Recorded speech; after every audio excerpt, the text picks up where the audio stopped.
sosialisasi PPI, etika batuk dan hand hygiene.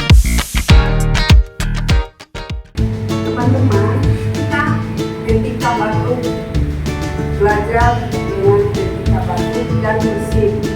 Caranya, lengan bagian dalam menutupi daerah wajah dengan batuk, contohnya dulu ya. Bila menggunakan tangan menutup mulut dan hidung, itu harus kita melakukan cuci tangan. Nah, yang saya ajarkan sekarang melakukan batuk atau bersih dengan menggunakan lengan bagian dalam.